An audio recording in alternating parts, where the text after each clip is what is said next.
Welcome to 60 Skills. Today we are going to talk about what is Franz Bardon's Kabbalah. Franz Bardon's Kabbalah is a system of three-point meditation. Simply put, when performing this kind of yogic practice, a practitioner maintains a specific color, sound, and sensation at the same time. For example, if you are working with fire element as Kabbalah, this would be represented by the letter SCH.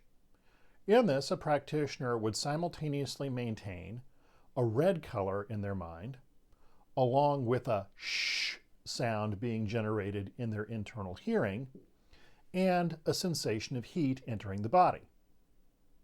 However, this is a bit of a misnomer in that there are many other key factors that can be held in addition to 3 points.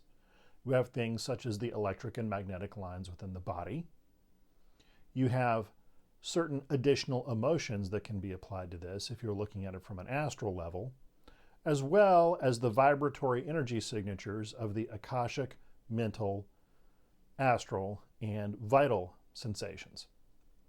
So again, you can even add things into this like breath retention, held with full lungs or empty lungs. The list goes on.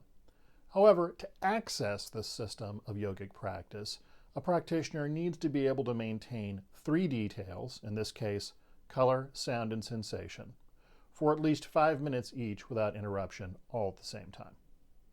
Now, within Bardon's system of this, there are approximately 27 letters. It's important to keep in mind that, according to some, the letters don't really exist. For the most part, they exist as waypoints on a spectrum of energies that can be accessed.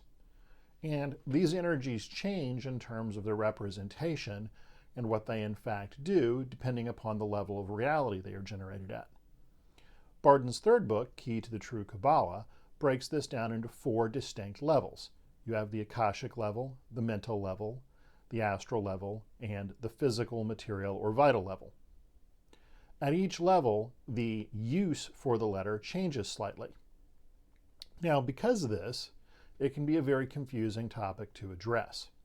However, something to keep in mind is that magic in general can be divided into 2 different distinct streams.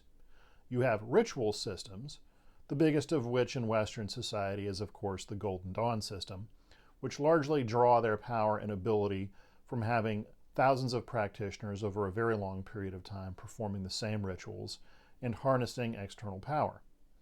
Then you have internal power systems, which the Kabbalah more closely represents as presented by Franz Bardon, in which a practitioner is harnessing specific forces of nature in a detailed manner. Now, these things are not exclusively different, and they both can deal with the same forces. They are, however, different ways of approaching the issue. Now, in the case of Franz Bardon's Kabbalah, it draws a lot of comparison and contrast to other more conventional systems out there, such as, of course, the one of Jewish mysticism that is referred to as Kabbalah under that system. I'm not going to get into a huge discussion over the merits or differences between both of those. Simply put, I am not a practitioner of the Jewish system, so I don't really know. That said, through extended investigation, what I have found is this system of 3-point concentration is used in a variety of systems, both currently practiced and systems that are currently no longer practiced. So, from what I've been able to gather, the ancient Egyptian and Phoenician systems were essentially based off 3-point concentration. Tibetan Buddhism, as it is currently structured, has a bigger ritual element to it than most would presume, but the fundamental technology utilized is in fact the same.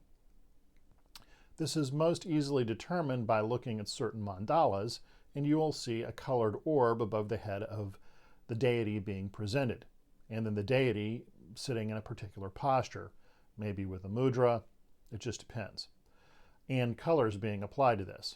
So a common example of parallels is most of the medicine Buddha figures are shown with a green orb above their head or on a green background.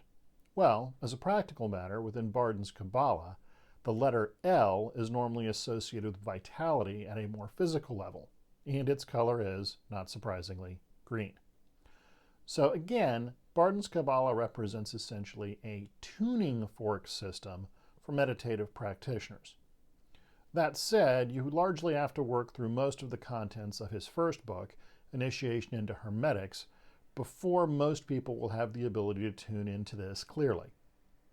I have a short course on this topic that is available on Udemy for people who are interested in it. And again, the easiest segue into this is to work with the Elements as Kabbalah. And that is the main practice contained within that course.